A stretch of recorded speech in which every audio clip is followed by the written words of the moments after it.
been said that luck is the intersection of preparation and opportunity. Welcome to the Australian Hunting Backcountry podcast, where we will focus on all things hunting in the backcountry, not just in Australia, but everywhere that backcountry hunting is possible.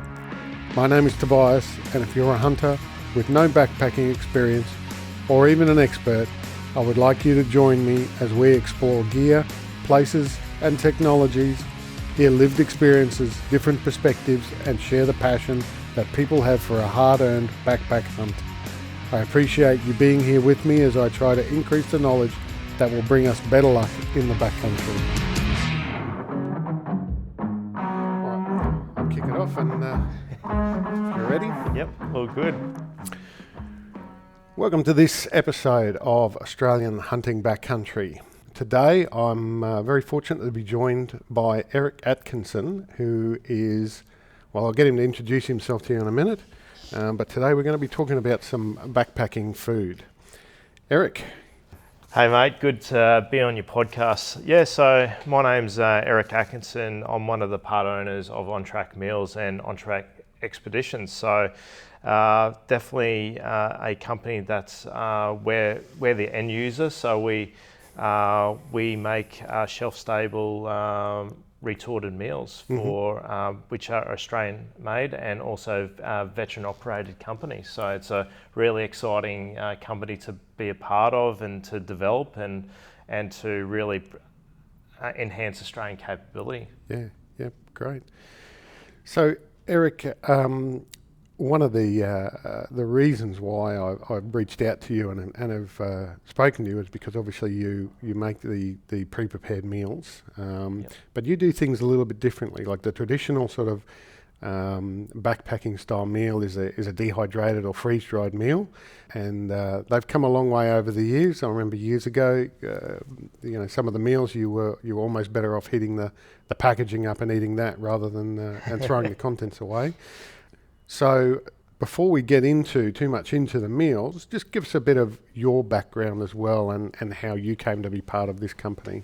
Yeah, it's a pretty interesting background. So probably for myself, I joined the army when I was 17 years old. So you could definitely say I'm an end user of the ration pack food itself. Suffered through some of the MREs. Oh yeah, I've eaten American, Australian, Dutch, Malaysian, all that. So it's a very interesting that I'm now come back to eating, developing MREs itself. But yeah, so in the army, I was a ASLAV, started as in Armoured Corps and as a 113 driver, so APC, and then finished off my career as a crew commander with the ASLAV. So I... sorry, just explain what the ASLAV is. Oh, sorry. The ASLAV's a 8-wheeled armoured vehicle itself. So great bit of kit, and it's got 3 positions in there, a driver, a gunner, and crew commander. So I was fortunate to finish my career as a crew commander. So I was... earlier on in my career, I did a couple stints doing boat people on some of our Navy ships, and then did Rifle Company Butterworth, where we spent 4 months over in Malaysia doing jungle training and eating a lot of ration packs, including dehydrates and even some Malaysian stuff. And then I was then deployed to Iraq in Baghdad for Sector 8 and Sector 9, and also that was in 2006, and then I deployed to Afghanistan in 07-08, part of Reconstruction Task Force 3. Yeah. So from there, I learnt a lot about life, and we're very lucky to have what we have in Australia itself, and was then transferred over to the fire service, where I've been doing that ever since, but at the same time been very fortunate to have be a part owner of On Track Meals and Expeditions. So So my understanding from what you said before is Yeah. you got sort of interviewed and headhunted basically by the owners of On Track to come on board. It was, I'd say it was probably by a pure chance thing, which was pretty funny, where at that stage I was working at Flight Centre as a personal trainer, and they knew, and I was asked if I wanted to be support staff for a Kokoda Track in Papua New Guinea for Australian Story. And I said, yeah, why not? Like, I'm ex-army. Like, there was a bit of ego involved, definitely. Like, I've done jungle training in Malaysia. How hard can it be? So I ended up... Famous last words. Famous last words, you know. There was definitely ego, you know. Put my pack on, did a couple of training runs, she'll be right, you know. I know stuff, I know things. And within the first day of setting off on the Kokoda Track, I knew, I've gone, what have I just done? You know, it really dawned on me with all the equipment we had and all that, how hard the veterans in World War II had it, especially on the Kokoda Track. And then there was this girl that we were support staff was, and her backstory was that she had been in a head-on collision going home one day, and she died, I think, 4 or 5 times, and she was a part of experimental therapy, which lowered her body core temperature to see if she was able to survive through that. And she was an open course swimmer, I think 5th in Australia at that stage, and she had to learn to walk, talk, everything, do everything again. And fast forward 12 months, here she was walking the Kokoda Track with her dad itself. So it was such an uplifting thing to be a part of. So here I am struggling myself. I'm like, you know, you can't look at this girl. She's just learned to walk, and she's just taken it. She was so good. Like, you could just see her resilience was absolutely amazing. But the owner and the founder of On Track Expedition was on that track, which was Richard James. And we got talking, and I think by the end of it, he said, hey, do you want to be a trek guide for On Track Expeditions? So I said, no, one's enough, that's it. You know, thanks for the offer, that's it. And we finished, and then a couple months later, he said, hey, I'm going to be in Brisbane, my dad's going to be here, and do you want to catch up for a few beers? And I said, yeah, sure, no worries, we'll do that. And I think it was 1.5 beers, and here I was, a trek guide for On Track Expeditions. It's... So you apparently were drink spiked in that. 100%. Yep. I'm just a victim.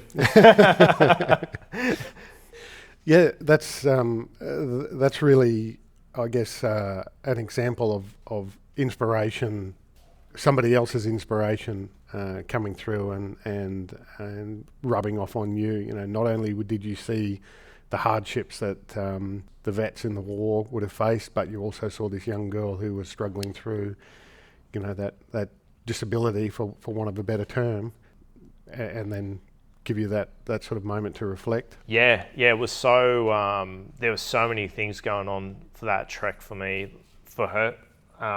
Firstly, her, to see her resilience and how she just got up and continued on every day.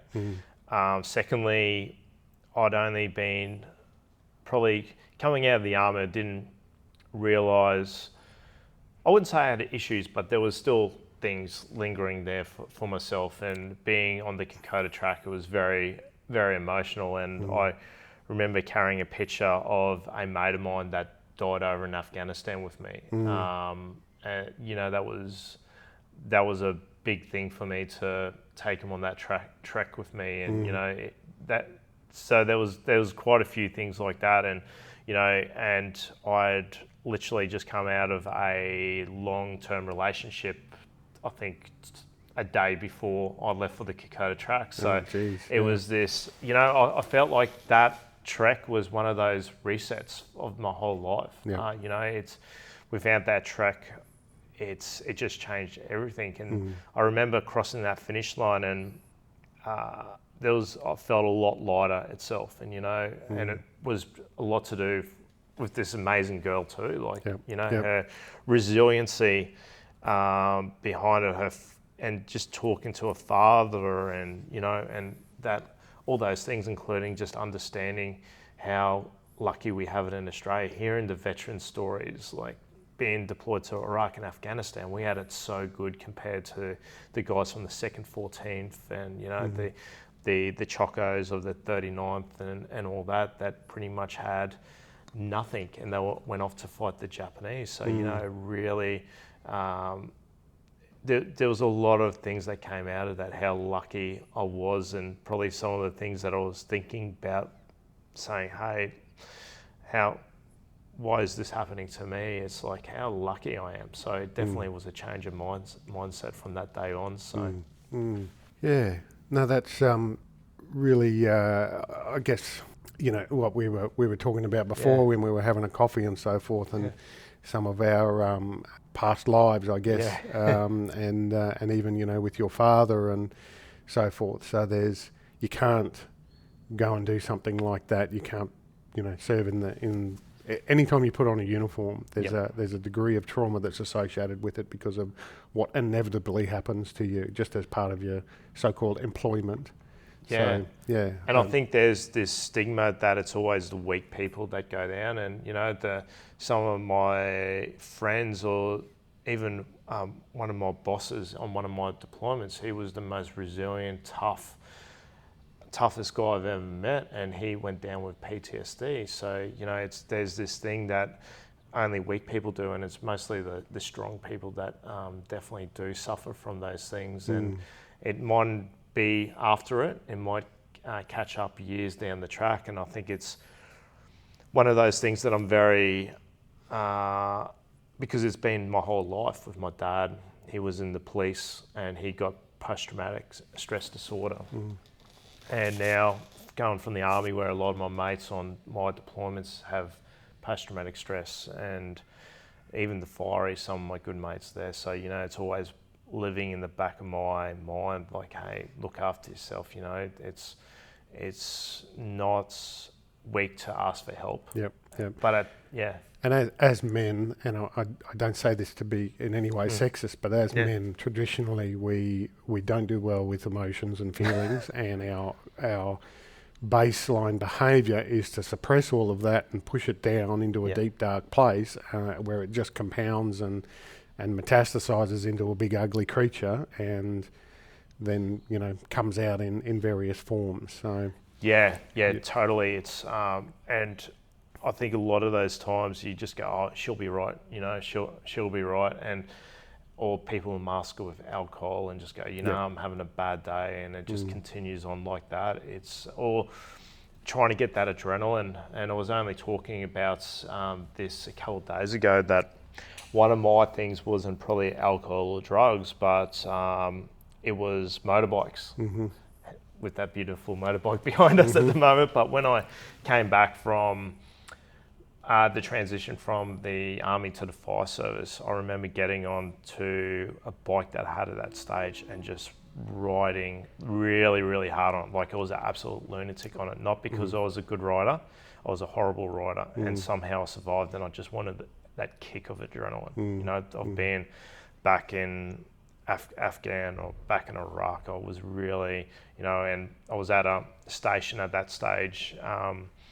Acacia Ridge Fire Station was a pretty high tempo, low social economic, so we're getting the jobs, and it was just like, you know, I was really hungry for that kick, and I'm very lucky I never killed myself on that bike, and I didn't realise what I was doing, like, to the point that I'd be shaking, like get off the bike and just had that much adrenaline, my hands would shake. And funny enough, it would have been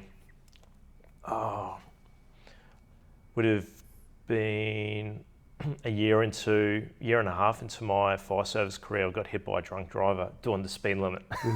For once doing the speed limit, and I think that sort of changed it. And I had Gixxer 600, so I didn't really have too much respect, and I upgraded to Ducatis, and I'm just too scared of dropping Ducatis now because I love them so much. But yeah, that was probably my advice, if anything, when it came to mental health, that I was so, in a way, addicted to that scare or the adrenaline that, you know, and the way that I've got that was through motorbikes. So, and I'm just a lucky one to survive. So, Yep. So moving on then to the post drugging that you where you agreed under duress to come on board with On Track. Yeah. Then where did you start with the company? Yeah, it's definitely started as a trek guide. So I started, and I want to also my wife's a travel agent. So myself and my wife are part owners of On Track Meals and Expeditions. She's the smarter side of me, so she books all the flights and all that. But yeah, for myself, I started as a trek guide, and the great thing about what we were doing at On Track Expeditions, we're taking a lot of Duke of Edinburgh awards over to Kokoda. So it meant young adults, so anywhere between 16 and I think 19 years old, and being able to see them on their journey of being in a very harsh environment itself. And some of these kids, it was their first time out of country, or it was their first time away from technology. Yep. And one of the things that I saw very quickly, because I'd taken a couple of adult treks before, but there was one day and it just started raining, a lot of rain, like it was so bad. And I hadn't, rookie error, as you'd probably done before, my sleeping bag wasn't packed the normal way it wasn't in waterproof container, you know. Been there, Yep. You know, you go, I know boats once again, and then of course the environment humbles you. And that was it. And I just remember going, everything soaked, my sleeping bag soaked, this is horrible. And I looked around, and here's all the kids running around having the time of their life. And you know, it was one of those moments like, look at where we are. Like, these kids are so resilient if you allow kids to be resilient. And some of them were homeschooled, some of them lived on, I think there was one on a farm, others lived in inner city, but they were all acting the same way too. And you know, seeing that, I had such a privilege to be able to guide them, tell the stories of these World War II veterans and what those veterans went through, including the Fuzzy Wuzzy Angels, and showing those kids too, not just about that history, but what it is to be Papua New Guinean now. So going through the villages and showing them the schools. Hey, these kids have to walk 5-6 Ks each day to school, and they love it. They think this is the best thing ever. So it's those things of, they don't take these things for granted, while probably kids in Australia, including adults and myself, that's why I love doing it, because it's a big restart for myself, is seeing that, you know, we've got it so good. But that's the biggest thing about the treks, doing it in Kokoda. And we were doing really well, and I was taking probably 1 to 2 a year. I did one in 2018, where it was a back-to-back. So I took a school group, flew back to Australia for a day, and then went back there and then did another trek. And the crazy thing about Kokoda, and once again, a humbling experience, was the first trek had been really hot, really dry. And then when I went on the second one, I'm like, listen up, kids. I know this. I was only here a week ago. And it was wet, it was cold, it just changed so quickly. And, you know, it's PNG and jungle has a way to really humble yourself. You never know what it's going to do. So. There's nothing like the outdoors to hand your ass to you and remind you that you're only human. Yeah, and I think that's what I love about it, because we're so, you know, we think we're the apex predators, aren't we? We're the king of the jungle and all that, and you just have to go to these places to understand we're just a part. We either fight against it or we be a part of it, and that's it. And PNG, like most places in the world, especially in the wilderness, is exactly like that. You have to adapt and overcome. So. Yep. Pardon my ignorance in regards to the kids that you are taking. Are they both male and female? Yeah, definitely. We have a wide, diverse range. So the Duke of Ed Award program is to provide leadership. So it comes from, so we take anything from the NT police rangers. I've taken them a couple times to PCYC groups. So, and it's about leadership itself, and they have to do certain things. So when they get to Kokoda, it's their gold. Sorry, I'm going to butcher this, but their gold award. So it's pretty much their final test itself. So it can be females, it can be males, all walks of life. We've had people rep basketball sides to in a choir itself. So it's a very diverse range, and from not just all backgrounds. So we've from First Nations to language English is their second language and all that. So it's a really good thing to see how everyone comes together, and I think that's the greatest thing about Kokoda. It doesn't matter what walk of life you come from, or how old you are. You have to embrace the suck the same as everyone else. So puts everybody on the same level. Yep. And so the on-track expeditions was sort of the start of it for you, from our conversations before. Yeah. And were there other places that you went besides Kokoda? Yeah, so primarily it was Kokoda itself, and then we started looking at other products such as Kilimanjaro, and we started doing that, and I think it was about 2018, Nepal.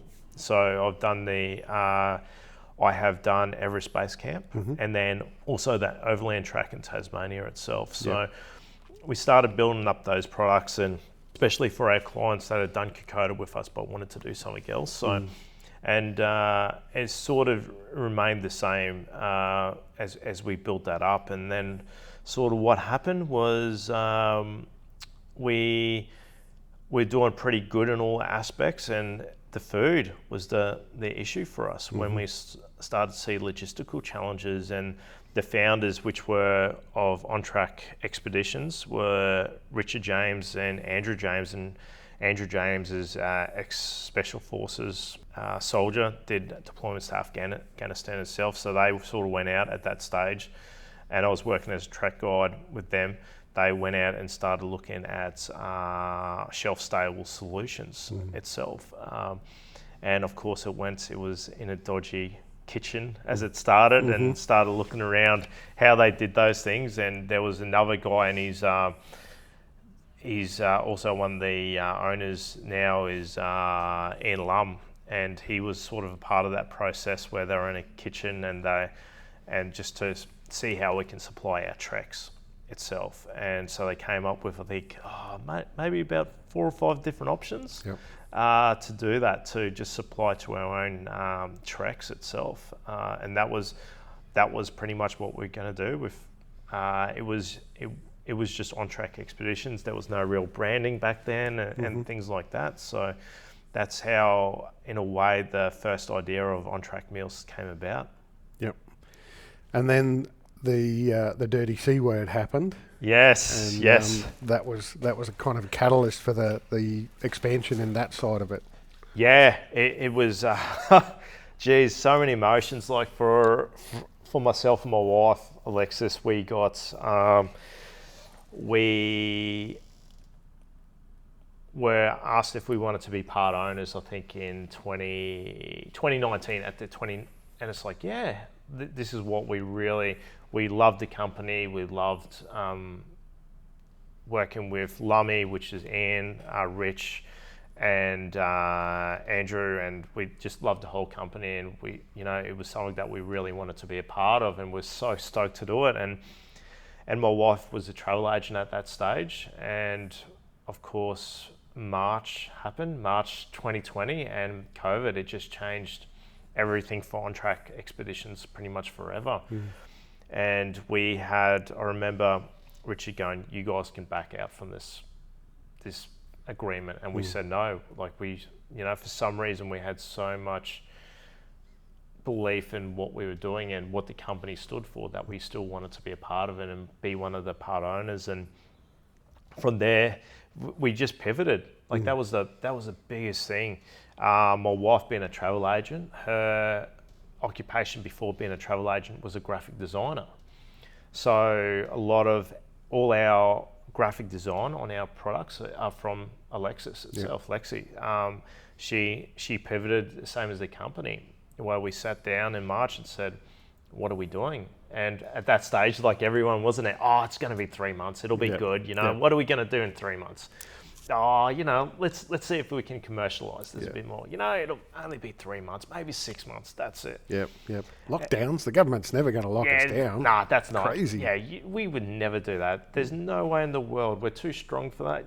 Oh, never. We would never close borders. We would never. And that was it. It just went further and further down. And I remember a couple of the treks we're looking at going, this isn't happening.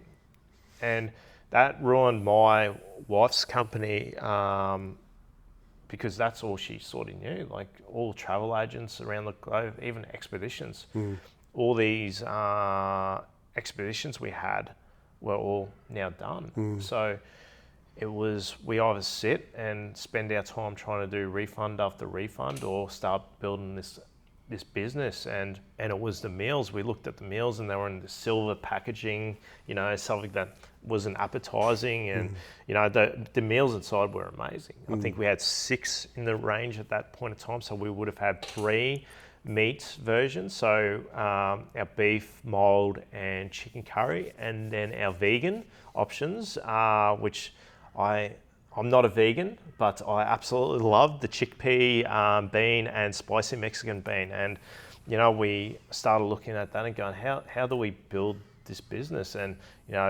all of us were such, going backwards and forwards. It's like, how do we grow a business in a retail market? And we sort of headed off on that range of sending emails out. Lex was doing graphic designs on, we went from, it was called, I think back then, Heat and Eat, On Track Heat and Eat, to then I think November that year having its own company called On Track Meals itself. And it sort of moved into that. And then we started, I think probably at that stage, we might have been 3 or 4 retail stores, and they were all very independent stores or ones that we had a close tie with On Track Expeditions.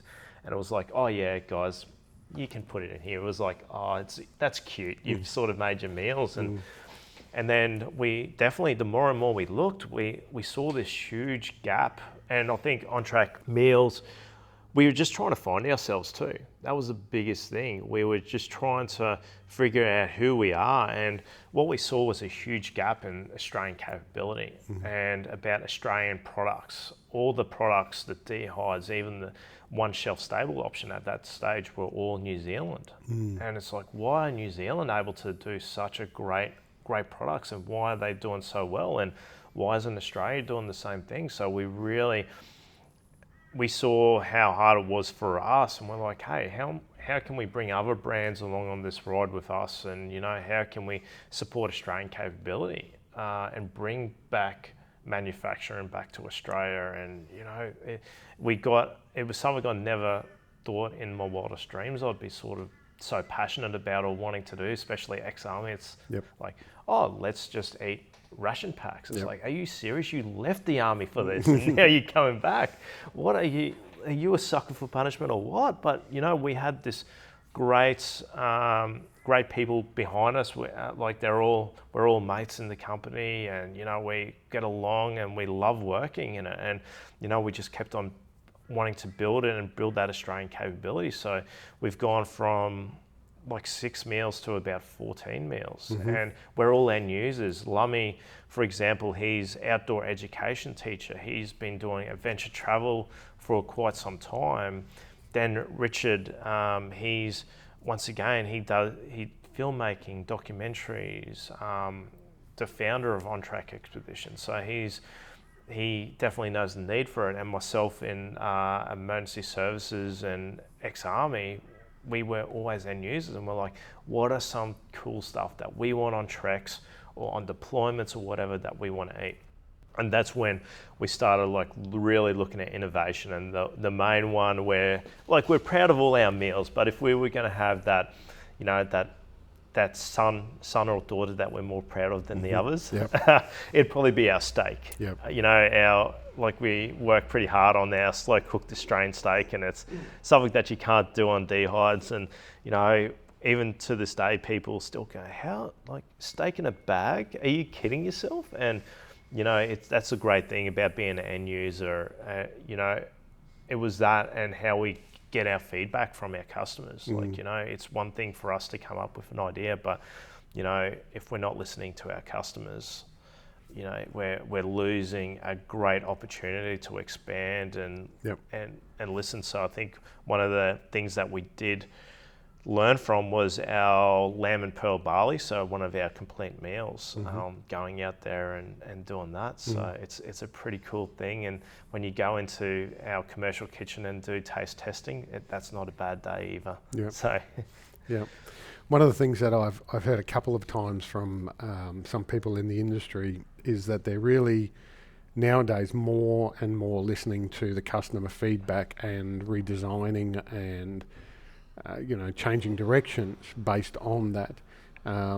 Before in the outdoor industry, and you would have seen it in the military as well, you were kind of given a product produced by a company, and they said, this is what we're producing for you, and bad luck if it doesn't fit you properly, or bad luck if, you know, this doesn't work adequately, or, you know, it's not actually designed for purpose, or that sort of thing. So yeah, that's 100% right. And we've probably gone, so there's other companies out there, especially with military contracts and all that, that they've got their contract, and then from their meals that they've done, they put it out to the retail market. While we're doing the opposite way around, where we're grabbing all the feedback from our retail market. So our demographics on the ground, that's why we've got vegan, we've got gluten-free, we've got our meat options all day, even halal suitable meals and all that, and then trying to put that into the government market. And you know, we have got some governments, so there's governments out there that have procured our items itself, and we're really looking at that market itself. And we've got probably exciting news in the next couple of weeks to hopefully tell people about some of those things in the market. That's why I'm being a bit coy about this, but you know, it's one of those things we really listen to our people on the ground to understand, and it's all the traditions behind it, the culture behind it, what do people want. So like, you have a look at brisket, for example. Like, brisket used to be a horrible cut of meat. It was too tough and all that, and now everyone does it, including myself on the weekend. You know, and it's those things of understanding or listening to our clients when maybe something's not right, or something's you know, we don't have enough meat, or we need more vegan options, or keto is another one that we're sort of exploring at the moment. But yeah, we definitely, our customers, we found that it's okay for us to sit in a office and go, hey, what do you want to eat on your next camping trip? But we've got, for example, we're in 150 stores Australia-wide, including BCF, Paddy Palin, your Wild Earths, Tent Worlds and all that. So we've got this huge customer base now that we can start listening to people and get that feedback, and especially Australian feedback. Hey, what do Australians want? And one of those things that we're sort of looking at is, you know, is, hey, some of our First Nations meals, like, hey, how do we support that? And, you know, how do we do something that we can really show Australian culture too? So we'd love to do a meat pie, but the retour technology doesn't allow it. So, but yeah, it's really fascinating, and you know, we have to have that feedback loop.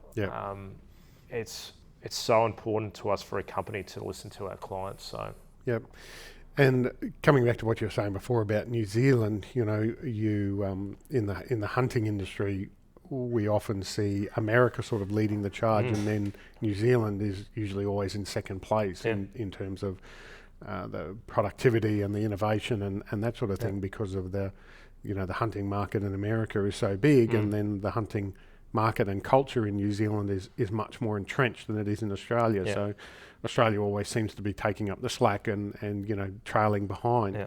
So it's really encouraging to hear that there's an Australian company out there who is trying to lead the charge and pushing your product into trying to force your way into those other industries and be the leader in that regard. Yeah, that's exactly right. Like, I think New Zealand, for us, we looked at how successful New Zealand has, and they've been really good at what they do, and we can do the same thing in Australia. Like, we have to embrace Australian capability, and I think that's one thing out of COVID. People have really started to realise, hey, when you buy stuff from overseas, the supply lines, the logistics and all that really does suffer.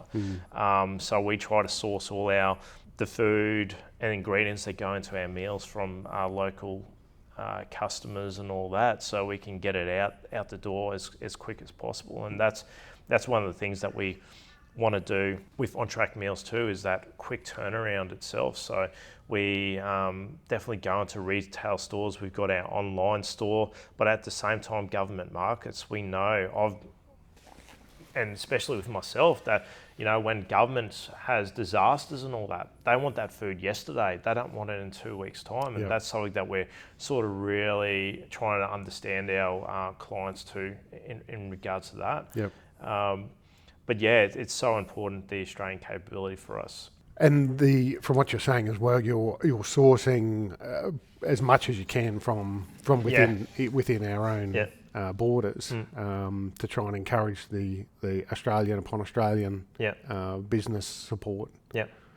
It's I think, as I said, with COVID, and just something that we're very passionate about is making sure our industrial kitchen tries to get as much stuff in Queensland or in Australia as much as we can. And it's not just a logistical thing, but it's supporting other businesses too and building that.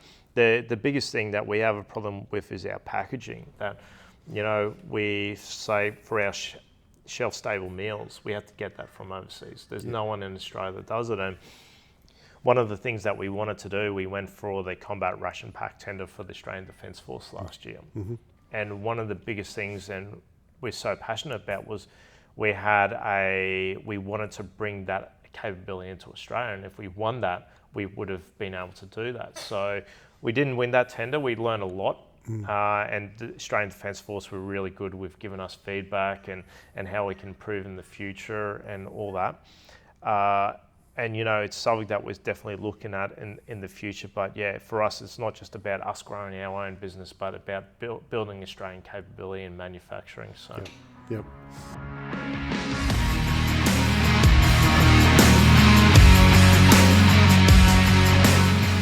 On this session of Friends of the Podcast, I'm joined by the Game Dietitian, Ben Brallis. Ben, welcome. Thanks for coming. That's all right, Tobias. Thanks for having me. So, Ben, I see that you've got quite a few packages on your website and all geared around hunting, strength training, conditioning, and nutrition. So just give us a background about the Game Dietitian. Yep, so I am a dietitian, also a strength and conditioning coach as well, and I am I work at a university as well as the hospital side of things for dietetics. So the Game Dietitian, basically, I started this to get hunters thinking about their health, their well-being, and their longevity in hunting. So we want to focus on injury prevention and basically getting people ready for the field. That's my overall goal with this. Yep. And most importantly too, Ben, is you're a hunter yourself. I am. So I'm in Victoria, so I hunt mainly sambar, and that is, for me, it is a food source. So that's where a lot of my philosophy and a lot of my, education to clients comes from, is a place of, this is a very high quality bit of nutrition we can access. So why don't we make the most of it? Yep. All right. And what was the driving factor then for the packages that you brought about? Did you sort of feel that there was a gap in the industry? Somebody with your combined experience would benefit from producing this? Yeah, I feel like nobody just on social media is really talking about it. I see, probably one guy that does do a lot of training stuff is like Cameron Haynes over in the States, but he's not a dietitian, he's not a strength and conditioning coach. And I think there is definitely a gap from a injury prevention side of things to nutrition for either weight loss, performance that is based around eating wild game, growing your own vegetables, catching your own fish. I think there's definitely an area that for hunters we can all have a really good conversation, and it's something we could all consider. Yeah. So if I was preparing for a backpack hunt in Victoria, or if I was preparing for a Doyle sheep hunt in Alaska, you would have something that you would sort of put me into some sort of program. Yeah. So from a, I guess, starter perspective, depending on what people want to commit to, I have the fallow deer package. So that's a 6-week training program. That's purely, you just buy that online through the website, which is www.thegamedietician.com.au. And that's going to focus on structural balance and general physical preparedness. So injury prevention and getting you basically strong so you don't break down on your hunt, but also conditioned as well. So we want to be working on all the different energy systems that allow you, to hunt. Mm-hmm. And then so you're not cooked from when the important bit comes, where you have to take a shot, where you can still have that mental clarity and focus. Mm-hmm. So that's probably the key of the fallow deer program. Mm-hmm. And we have the red deer program, which is more of your, I guess, coming in face-to-face side of things, personal training, I guess you could call it that as a package. That's a 12-week program. So that depends on your availability, but training from anywhere from 1 to 4 times a week with me. And then we also do a lot of performance testing. We do a very in-depth nutritional assessment as well to try and, I guess, iron out any kinks that you may be having from a, health perspective or, performance perspective. And if you are really trying to nail your nutrition for your backpack hunting, this is where, a conversation can start as well. Yep. And then, I guess, from that side of things as well, there is nutrition and supplements. As a standalone service, where this can be, through Zoom or face-to-face, Microsoft Teams, whatever platform people want over the phone. Mm-hmm. And we, again, geared to hunting or to chronic disease management, sports performance, weight loss. It really depends on what you need and what you want to get out of it. And there are a lot of questions around gut health as well, because it is something that is, I believe, goes hand in hand with backpack hunting, is making sure you don't get caught with your pants down when you've got that stag of a lifetime, Yep. looking right at you. Yep. And then the last package is the Samba package. So that's via application only, which is through the website. And that's 2 clients every, 6 months. So that's, having access to me 7 days a week through training, whether that's face-to-face, online. You have my number on speed dial, and I will pretty much assist you and as much as you need. So a lot of it is based around, obviously, there's the training side of things, but nutrition as well. So if you need help shopping, if you need help cooking, I do offer that service as well. So it's a real working as a team to, I guess, make you the best version of yourself. Yeah, yeah.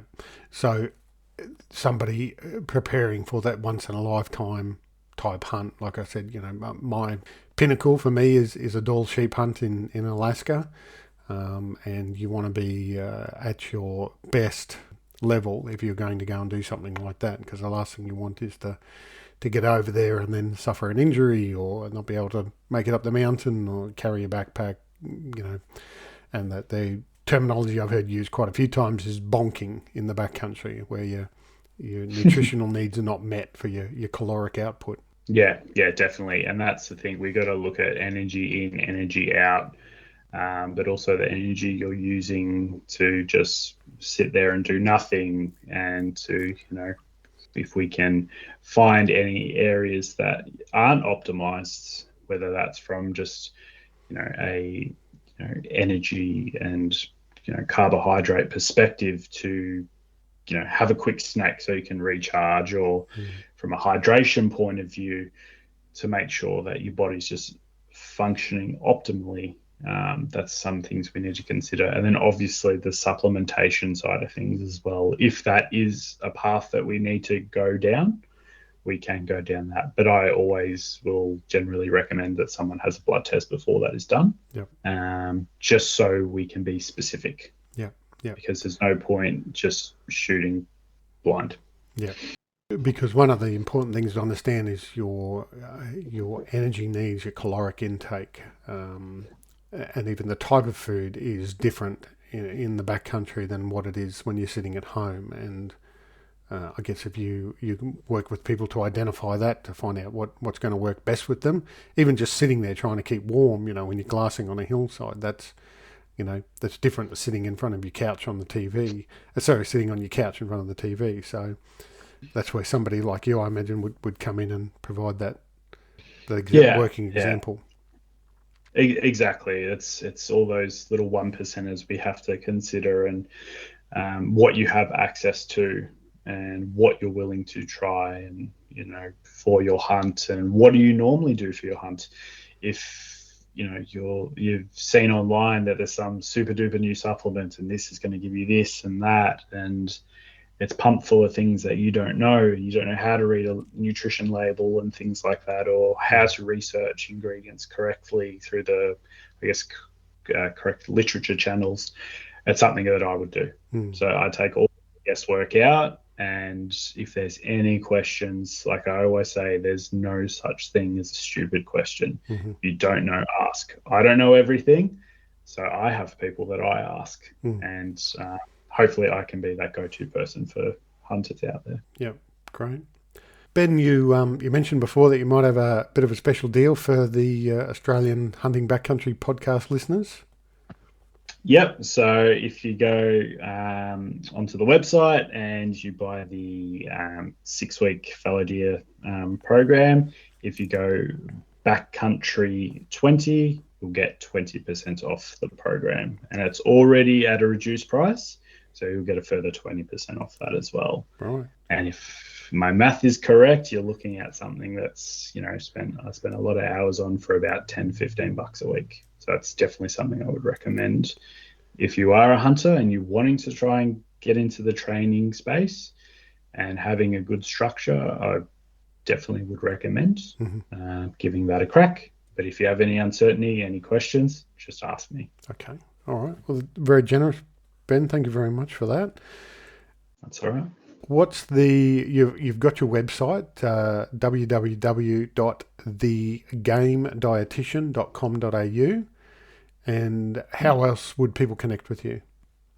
Yeah, so I'm also on Instagram as well, which is just at the Game Dietician. So I try and post a couple times a week on there, but even if I'm not posting frequently, I am on there, speaking to people quite often. So that is probably, if you just wanted to have a general chat, that would be the go-to space to do so. But if you're interested more in working with me or products and things, I would go through the website. There's forms and things set up there to make it more streamlined, so I can help you the best I can. Yeah. And I think you mentioned it before, but I just want to clarify that whilst you're based in Victoria, these products can also be provided to people anywhere in Australia. You can do Zoom calls and phone calls and so forth on any of these packages. Yeah, absolutely. So it comes down to your needs first and foremost, but I am willing to, we can do Zoom, Teams, things like Skype, phone calls. It depends on what you need, and a lot of the time I will do like quite an in-depth consultation process. So if someone is wanting to work with me face to face, we also have like a red deer assessment or consultation, which is, you know, $60 for 45 minutes. It's a really good try before you buy. You get to know me. You might hear my voice and think I'm lovely, but face to face, you might think I'm a bit of a prick because I say something you don't like. But it is, I'm all about, you know, getting the best outcome for somebody. So whether they're in Victoria or interstate, if I don't believe I can help you, I will refer on. Yep. And that's something being, you know, acting with honesty and integrity is something that's very important to me. But yeah, so if you are, you know, anywhere in Australia, and you're unsure of what, you know, product or service you think might be applicable to you, just shoot me a message and I'll do my best to assist you. Awesome. All right. Well, for the listeners out there who want to support a fellow hunter and get themselves in better shape and better condition for the backcountry, please reach out to Ben. Ben, thanks very much for your time. Thanks, Tobias. Great. Appreciate it. Just a quick follow-up to this Friends of the Podcast segment.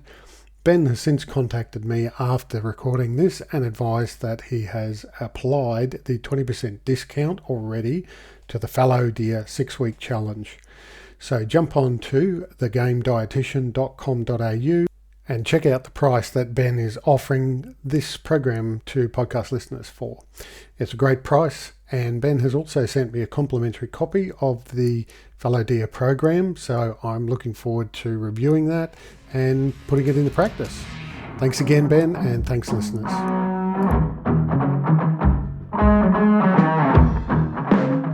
You talked about your commercial kitchen and the shelf life and so forth. And I should have pointed out at the start that we're actually currently sitting in the on-track bat cave out the back of Brisbane Industrial Estate. So there are some trucks driving past and reversing that you might hear in the background. And there's a crow out there apparently sitting on a guttering at the moment. But it knows we're recording. Yeah. So now this, from what you've said, this facility has kind of changed for you because you actually had to move everything to a more commercial sort of premises. Yeah. So we've still got our industrial kitchen, and we've got a company that makes our meals for us, and they've been with us since the start, and they're amazing. But what we had, and this is our old warehouse, which had we could put about 10 to 12 pallets in there with a lot of shelf space, and we're operating out of this daily. But because of how we've grown itself, we've got a packing and logistics solution that does it all for us. So probably what was happening with myself and the other business partners is would be sending out emails during the day or having our other jobs, and then we'd be doing most of our packing if it wasn't here, we'd be taking our product home and would be in our own garages packing it at 10 o'clock at nights. And so it just seemed really like doing Tent World and BCF orders in the back of our, going home, doing the invoicing and all that, and then sending it off. And, and it got to a time that we've gone, you know what, we don't have time to work on the business. We're just completely in where we just can't get out of this, what we're doing at the moment. And we were able to engage with this third-party packing and logistics solution, and it's been amazing. So it seems very, very bare, and at the moment, apart from some prototype testing, so we've got some ration packs in here for one of our government agencies we're sort of working with, but it's a shell of a place at the moment, and we just use it for overflow. But it's amazing to, we're growing, and it's all about the customers believing in the Australian capability and tasting our food. Like you had a great story before about how you found out about us, and those stories just always make me smile itself. So And in terms of the shelf life as well, you mentioned before that you've kind of just recently changed the wording on the packaging, because of I guess a change in what you've come to realise about the actual shelf life. Yeah, so probably the main thing for everyone listening, if you don't know what shelf stable or on track meals is all about, where it's a fully heat and eat, so you don't need to add water to it. You just open it up. You can either eat it as is, cold. You could eat it cold essentially as well, if you needed to. And I've taken some of these, the best tasting, best place to test our food is a fire station. So I always take it to the one of the fire stations and go, hey, what do you guys and girls like about it or not? And one of the guys I know, he's a mate of mine, he'll eat the spicy Mexican bean cold. And that's one of our tasting criteria. How does it taste cold itself? So yeah, we can do that. You can have it in a flameless heater bag. You can put it in boiling water and heat it up like that. Even if you're doing four-wheel drive, and put it in the engine bay somewhere and have it there for the whole day. So when you're finished, you can get out and then you can eat it as is. And the great thing about it, not having water, you can use it as emergency ration packs too. So a lot of my friends there are ultra light hiking and those things, and I say, hey, do it as your every second or third meal. How good would it be for a steak for your third meal with some pumpkin? I think the R&D that's gone behind it's years and years, and we've had exploding pouches. And we started as 2-year best before, and we had a look at it, and we always keep our batches to see how they go and things like that. And then we got to one of our first batches, one of our Trek guides opened it up, and that was 6 years from manufacture, and he goes, it's perfect. So from that and doing all our quality control and all that, we've decided to bump it up to 3 years, but it's best consumed within 3 years of production itself. So it's not at best before, it's within 3 years of consumption. So the great thing about these foods is you can eat it in 10 years' time. The sensory properties will probably go down a bit, the taste, the smell, but it'll still have those nutritional qualities itself. And so we definitely do, and I think I had a phone call last week from a guy, hey, it's gone past the use-by date for a couple of months ago. Yeah, eat it, mate. It's all good. It's all good. So it's not like your milk in the vacuum fridge. It won't curdle. It's not going to explode. Things like that. But the reason why it's so good, and we don't have preservatives in there, it's a specialist pouch itself. And this pouch allows it goes into a machine at 120 degrees, so it kills all the bacteria out of the food. And so what that allows us to do is to have food with no preservatives in it, or very limited itself. But those, sometimes we've got some numbering itself, but it's very, very limited.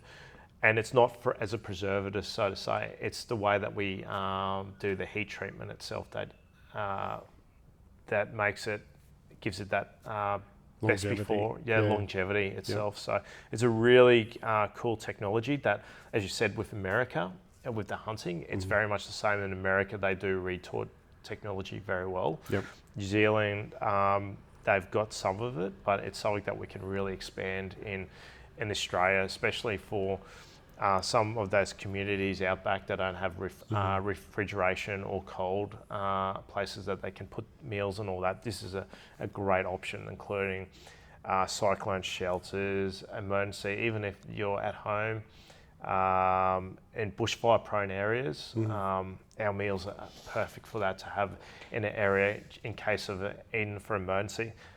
Actually, not even that, just have it on your shelf. It's a good thing if you're busy for time, just rip it open and eat it. It's good to go. So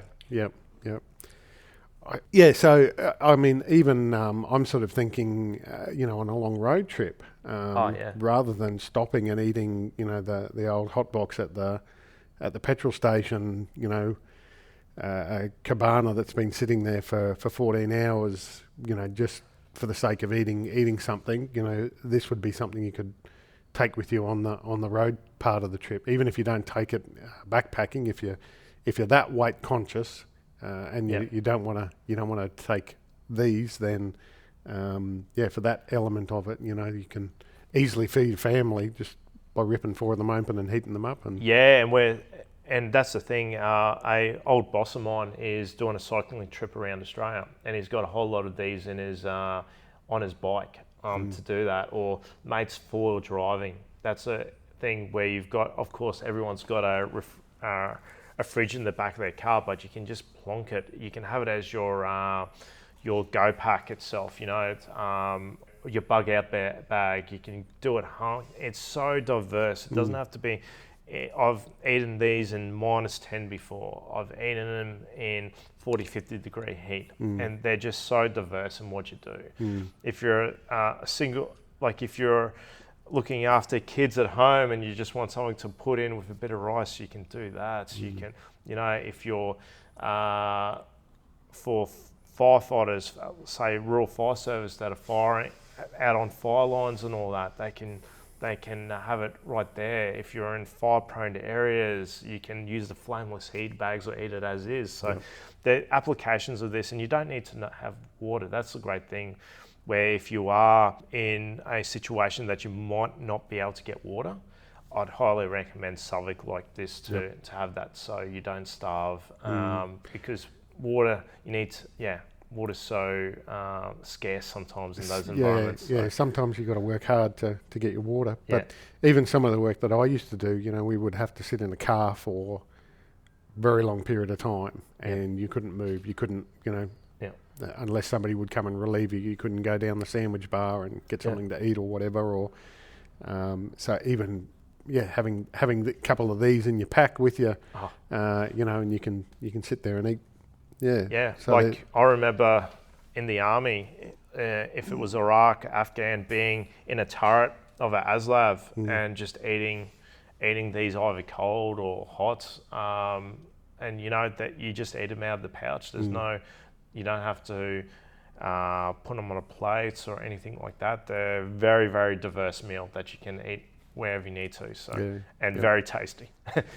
And in terms of the nutritional value to them as well, I mean, pre-prepared meals like this sort of thing, maybe in the past haven't been as nutritional as they perhaps should be, in terms of breaking down your macro percentages and quality of ingredients and even quantity of ingredients. Like we said before, sometimes when you would open these packets and it would be purported to be some sort of meat, and you open it and you actually you might find 1 piece or 2 pieces of meat in there, but because they've put it in, they can tick the box to say yes, it's this. Yeah, that's 100% right. And us being the end user too, we're very we look at it and go, I think our all-day breakfast is a prime example where we have whole mushrooms in there, whole bits of chunks of potato, chorizo, bacon, those things that we want. We want it to taste good, but we want it to actually look like food too.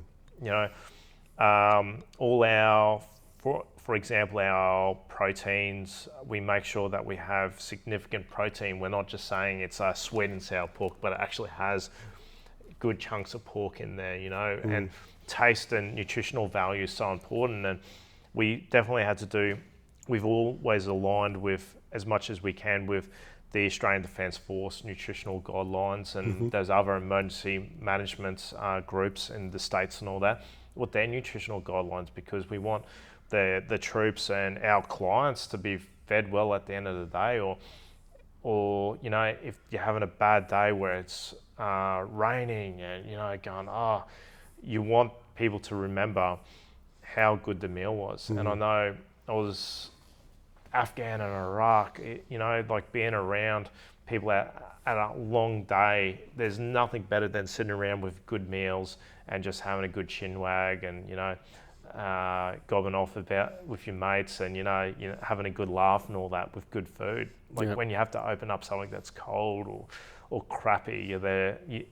it loses that feel itself. So yeah. Well, the old saying, like we said before, an army marches on its stomach. yeah, And I know some people, particularly with backpacking, everything's a compromise. You've got to sacrifice in one way or another for something else. So if you want ultra lightweight, then you've got to, essentially sacrifice some things. And but certainly there, you should entitle yourself to some comfort. And if that means carrying a little bit more weight, because essentially I don't know what the difference is, and I'm not sure whether you do, but because these are not dehydrated or freeze-dried, there would be a little bit of weight difference between the two meals, because they're, like you say, a heat and eat, so you don't need to add water to it. But what you're gaining, the trade-off for that weight penalty, is a healthy, hearty meal that's going to improve your morale straight away, and probably maybe keep you on the mountain for longer. Yeah, that's it. Like, especially if you're putting in bad water into your food too, like this is all, as I said before, the bacteria is taken out. You can open it and know that you're not going to get sick from this food. But I think most of the time it's about a 50% weight reduction. But then when you sort of look at it, adding that water back into the hydration, if you have to carry that water, it's actually a lot more.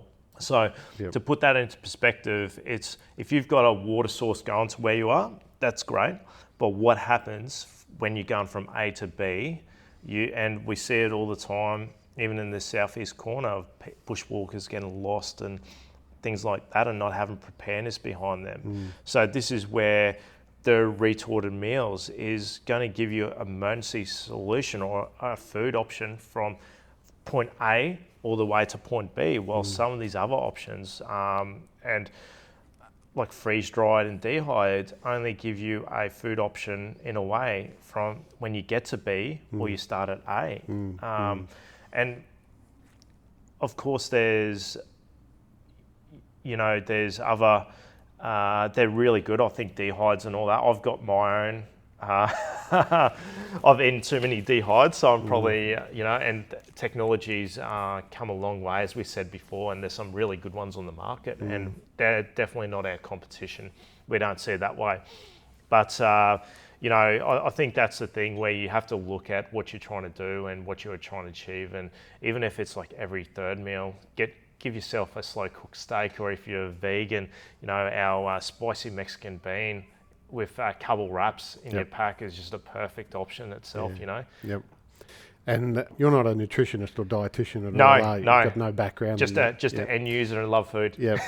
Yeah. And so who then in the company looks after the nutritional aspect and designing the meals in that way? Yeah, so our commercial kitchen, we've got some food scientists with a long history and background in regards to this. So most of the time what we'll do is, once again, engage with our stakeholders, so the retail market, even government market, and go, hey, what do you guys want? And for example, the vegan option, we've got 3 in our range, and we go, hey, we need a vegan option. And those food scientists and the commercial kitchen will go, all right, and they will give us 3 or 4 different options how we can achieve that itself, to make sure that it hits our ideas, sometimes crazy ideas.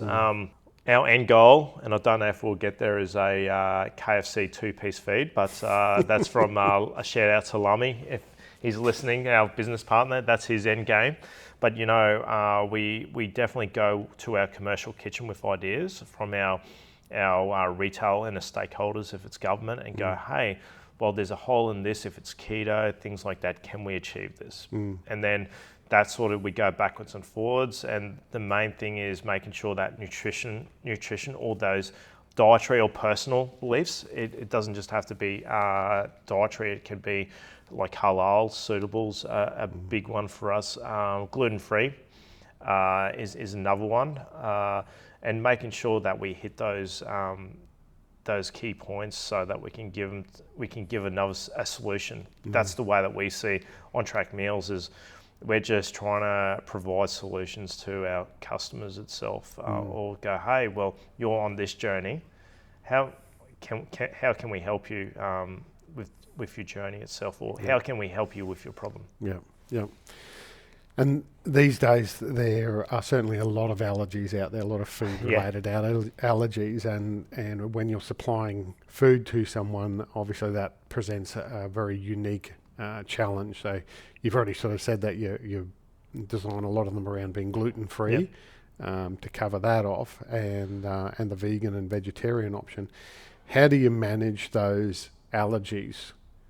Yeah, it starts to get to a point, like we'll have some clients that'll have tomato base, if somebody comes to us, especially talks to us via our website, we've got all the nutritional information on the back itself. Celiac, something that we're still trying to look at. And since we do a lot of kids groups for Kokoda and all that, nut allergies is another thing. So we have to make sure that we're very open and transparent around the peanuts and that sort of thing in particular. Yeah, that's a big thing. And I've got a 4 and a 6-year-old boy, and you have to be so careful of what you pack in their lunch boxes and all that. And it's all the same as us. Yeah, I discovered I've got 3 children, and my daughter many years ago, we didn't realise that she had a peanut allergy.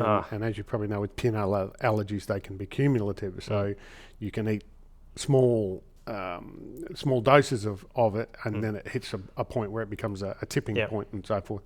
Anyway, this one night I'd cooked a chicken satay and noodles for the kids, sitting down, and she starts complaining about her throat being itchy and not wanting to eat the meal. And of course, I thought she was just being a drama queen because she was a drama queen. And anyway, next minute she's choking and going red, and I'm on the phone to the ambulance, and that's how we found out she had a peanut allergy. Jeez. So now she has to carry an EpiPen with her everywhere. So we spent many years reading the fine print on the back of when you're shopping, walking around Woolies, reading the back of the fine print of all the foods to see whether they were actually processed in plants that processes peanuts, and because all of those trace amounts can add up. So it even goes down to, I think, the point of air handling, to make sure that our commercial kitchen has air handling isolated itself. So if there's any dietary requirements, it's isolated in that unit itself to make sure it doesn't go in. And it's starting to be, especially nut allergies and all that, it's a huge thing. Even celiac, gluten-free. My wife is a glutard, so she that's a really interesting one with her, because she can have sourdough bread because of the fermentation lowers the gluten in it itself. So it's something that with our meals we're so cautious, and when we do for our on-track expeditions, if we're taking kids groups, we have to really look at that and make sure that we're providing them with something that they're not going to get sick from. Yep. So the meals then, off the top of your head, I'm going to test you here. Are you able to name all 14 meals? Oh, okay. So I'll start with our base range. So we have our beef bolognese. We used to have chicken curry, but that just got discontinued. We have a mild chili con carne. We have vegan, which is our spicy Mexican bean. We have chickpea curry. We have our bean bolognese. We have our all-day breakfast. We have our slow-cooked steak.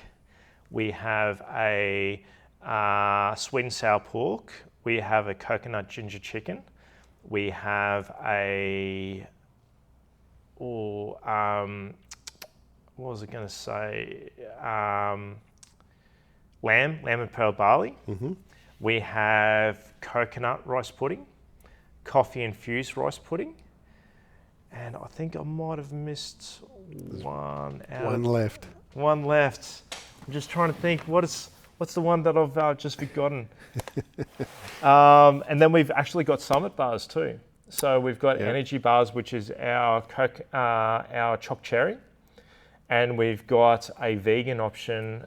It's our apricot summit bar too. So all of those are gluten free. So and I'm sorry for the meal that I just forgot. I'm sure that they taste very they taste very well. Obviously, There's obviously a lot of sons and daughters I have to remember. Yeah, obviously it's not your favourite then. Yeah.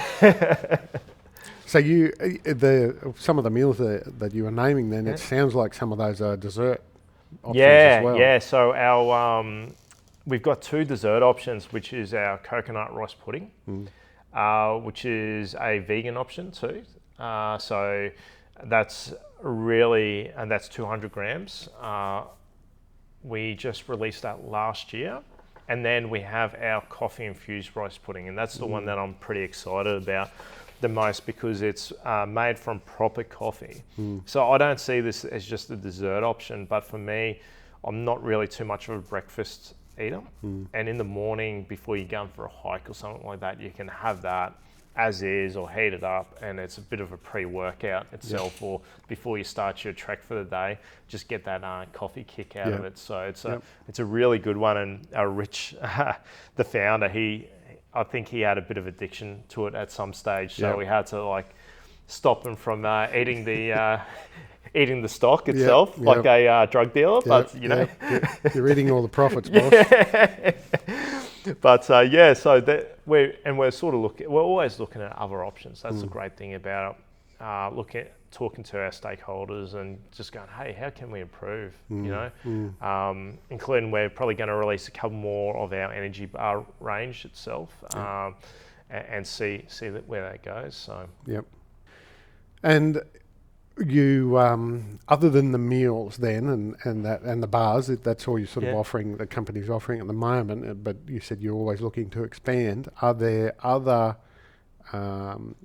directions that you're thinking about that you're able to disclose? Oh yeah, there is. We can definitely disclose probably 2 of our options. One of them is ration packs, where we're going to go out to the retail market. We've got a couple of government agencies that we're talking to at the moment and doing prototype and testing with those. But we're going to release in the coming months a retail version of our ration packs for on-track meals, which will be the Go Pack. So one of them will be the deluxe itself. So you'll be able to get a steak and potato and pumpkin mash. That's the 14th. Number 14, potato and pumpkin mash. Right. And that's our side. It's really good with our steak.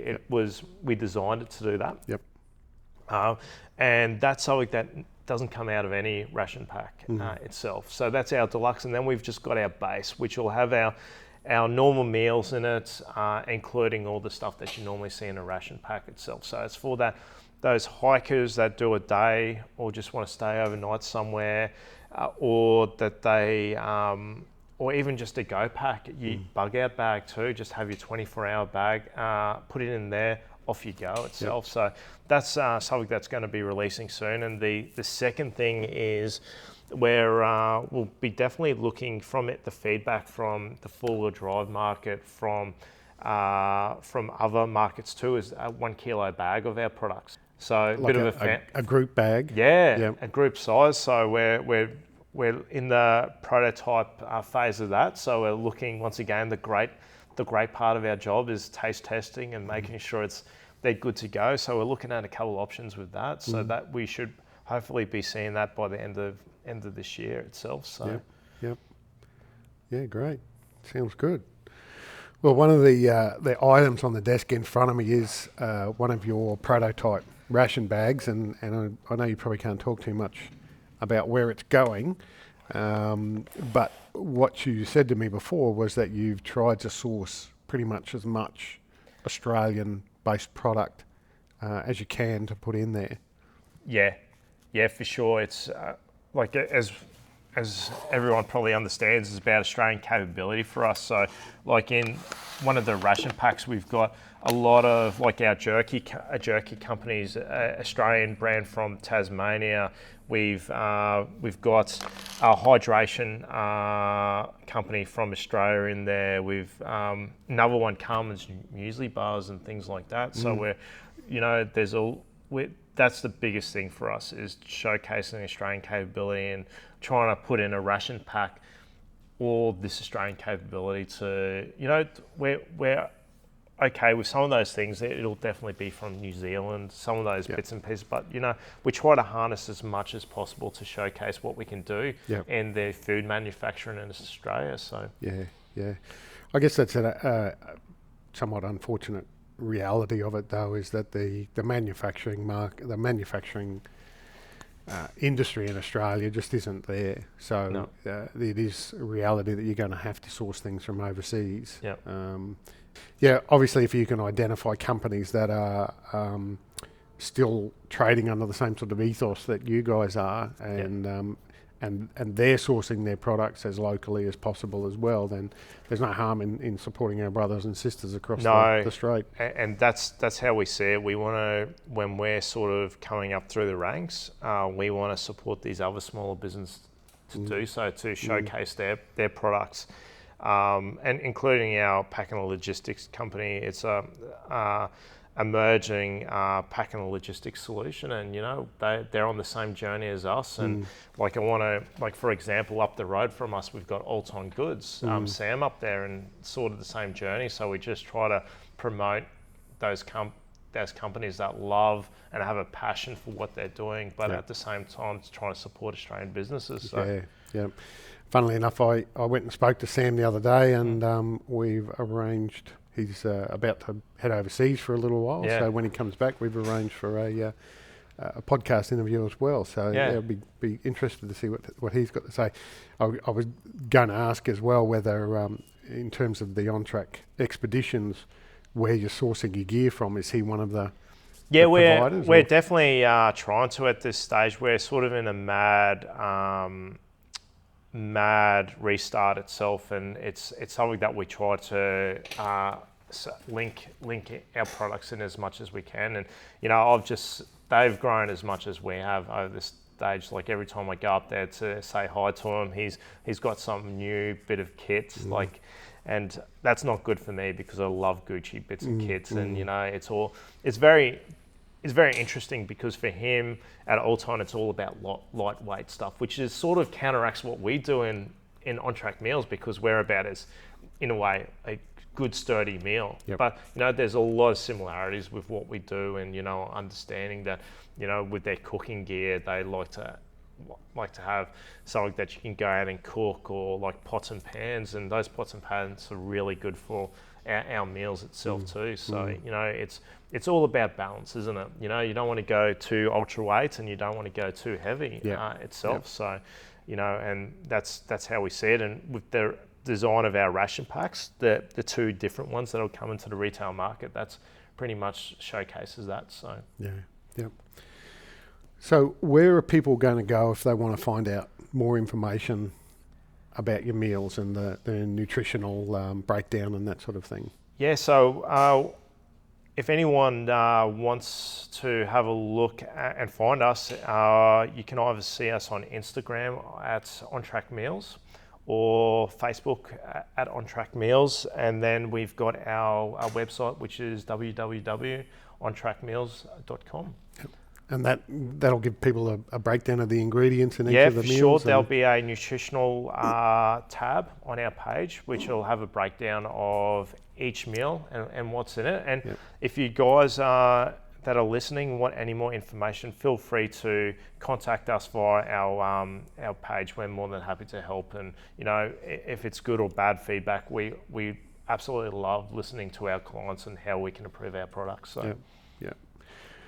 I'll also put some links in the show notes as well about those addresses, so they'll be there for your reference.